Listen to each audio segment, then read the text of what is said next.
복을 주다라는 말은 바라크라고 했습니다. 바라크는 무릎을 꿇다는 뜻을 가졌죠. 아브라함의 축복은 하나님의 말씀 앞에서 무릎을 꿇었던 것, 그리고 하나님 말씀 앞에 무릎을 꿇는다는 것은 세상적 가치들을 뒤로 하고 그 말씀에 순종하는 것을 의미한다.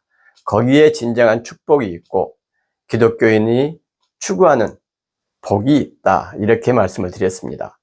신약 성경에서 복이란 단어는 마카리오스라고 합니다. 마태복음 5장 8복에는 3절에서 11절까지 매 절마다 이 마카리오스, 복이란 말이 등장합니다. 신약 성경에 쓰인 모든 복은 이 마카리오스예요. 그러니까 이 마카리오스가 어떤 뜻을 갖는지 우리가 알게 되면 하나님께서 말씀하시는 복이 무엇인지를 정확히 알 수가 있게 됩니다. 심령이 가난한 자는 복이 있나니 천국이 그들의 것이며, 가난한 것이 복이다. 가난한 게 복이다. 애통하는 것이 복이다. 줄이고 목마른 것이 복이다. 이렇게 생각하는 사람은 없을 것입니다. 그런데 성경은 그것을 복이라고 말씀하고 있습니다. 마카리오스는 세 가지 의미를 가지고 있습니다. 첫 번째는 일상의 근심과 걱정으로부터 멀리 있는 것, 자유로운 것을 뜻합니다. 일상의 근심, 걱정은 무엇 때문에 생기나요? 돈과 권력과 세상적 가치들 때문에 생기는 것입니다. 물질적인 것에 대한 욕망과 탐욕 때문에 근심, 걱정이 발생하죠. 두 번째 의미는 신들의 행복을 이야기할 때 이 마카리오스란 단어가 등장합니다. 신들의 기쁨과 즐거움과 행복, 그것이 마카리오스, 즉 복이란 말인 것입니다. 그런데 신들이 어떤 것에 대해서 기뻐하고 즐거워하고 행복해하는지 우리는 알 수가 없어요. 신의 즐거움과 행복을 알기 위해서 신과 소통하고 신과 대화하는 것, 이게 마카리오스의 두 번째 뜻입니다. 세 번째 뜻은 신의 즐거움과 행복을 내가 공유하고 누리고 내 삶으로 동참하는 것입니다. 이해가 되십니까? 첫 번째, 세상의 근심 걱정에서부터 자유한 것. 두 번째, 신의 즐거움과 행복을 알기 위해 신과 소통하고 대화하는 것. 그리고 그 신의 즐거움과 행복을 공유하고 내 삶에서 누리고 살아내는 것. 이것이 신약 성경에 쓰인 마카리오스의 정확한 의미입니다. 팔복의 내용은 여러분이 잘 알고 계실 겁니다. 누가복음 6장에도 비슷한 내용이 나옵니다.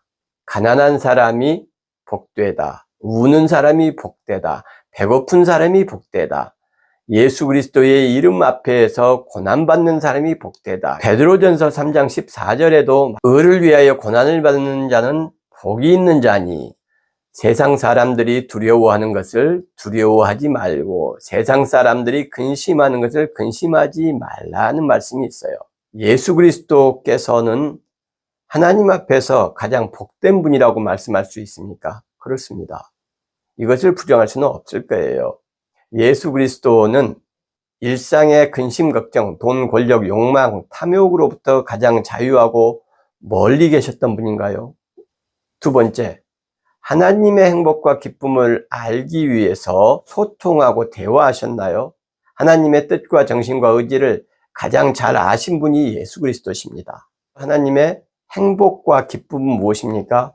성경에 의하면 오직 인간을 구원하시는 것, 신들의 복을 누리고 향유할 수 있도록 돌보시고 함께 하시는 것, 그것이 하나님의 사랑이고 하나님의 기쁨이고 하나님의 행복입니다.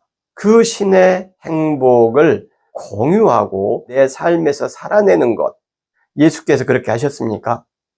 그렇습니다. 예수님께서는 우리 인간의 구원과 행복을 위해서 이 땅에 오셨고 연약한 자들의 가족으로 사시다가 모든 죄인을 위해서 생명을 바치셨습니다. 인간을 구원하시는 것이 하나님의 기쁨이고 행복이라고 성경이 말씀하고 있기 때문입니다. 그리고 그것이 하나님의 뜻이고 의지시기 때문입니다.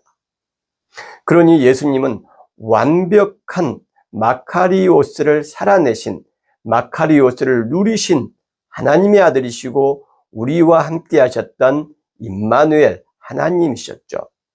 바라크를 적용해도 마찬가지입니다. 예수님께서는 하나님의 말씀 앞에 무릎 꿇으셨습니까?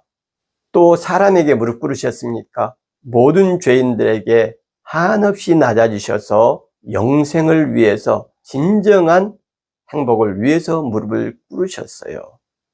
그래서 기독교의 복이라는 것은 구약의 베라카의 복이나 신약의 마카리오스의 복이 모두 다른 사람들보다 높아지고 더 앞서는 것이 결코 성경의 복이 아니다라는 사실을 기억해야 합니다.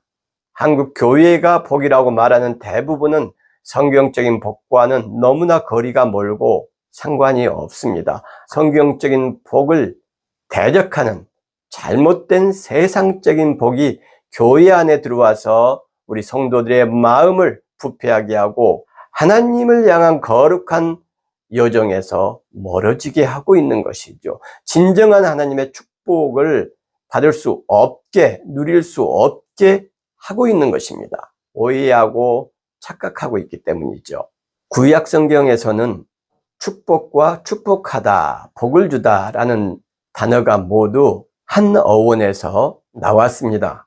그런데 신약의 복은 마카리오스, 축복하다라는 말은 율로게오라고 합니다. 율로게오, 축복하다, 두 단어의 어원이 달라요. 유라는 말은 아주 좋다라는 뜻입니다. 로게오는 로고스에서 온 말입니다. 로고스는 말씀이죠. 그러니 아주 좋은 말씀, 그것을 율로게오, 좋은 말을 하는 것이 축복을 하는 것입니다. 연장자가 젊은 사람에게 율로게오, 좋은 말을 해주었다. 그러면 그건 칭찬이고 격려가 되는 것입니다. 우리 인간이 하나님에 대해서 율로게오했다, 좋은 말을 했다. 그것은 찬양하다, 이런 말이 되죠. 권위가 있는 분이 아랫사람에게 율로게오를 사용하면 축복하다, 칭찬하다 이런 뜻이 되고, 아랫사람이 윗사람에게 이 율로게오를 쓰게 되면 찬양하다, 숭배하다 이런 뜻이 됩니다.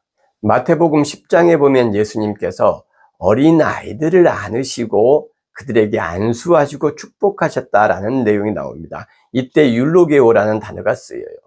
히브리어를 헬라어로 번역한 70인역에서도 야곱이 아들들을 축복할 때 바로 이 율로게오라는 단어를 사용합니다. 구약의 원어로는 바라크가 사용되었죠. 마태복음 21장에 보면 예루살렘에 입성하시는 주님의 모습이 등장합니다. 이때 많은 사람들이 주님을 따르면서 호산나 다윗의 자손이여 찬송하리로다, 주의 이름으로 오시는 이여 하늘에서 호산나, 이렇게 찬양하는 내용이 나옵니다. 여기에서 찬송하리로다, 찬양하리로다, 이 단어가 율로게오가 쓰입니다.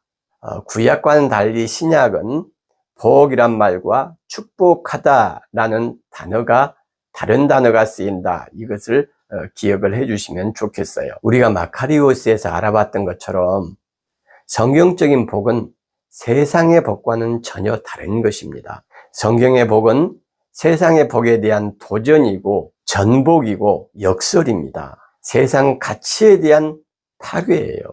가난한 자, 애통하는 자, 목마른 자, 나눠주는 자가 복이 있다. 이것이 성경이 말씀하시는 진리의 말씀입니다.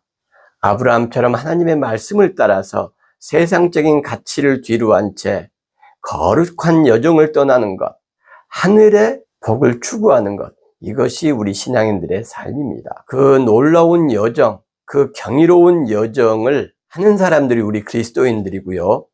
그 사람들만이 하늘의 복을 누릴 수 있고 하나님께서 예비하신 진정하고 무한하고 빛나는, 상상할 수 없는 그 은총과 축복을 향유하고 또 상속받을 수 있는 것입니다.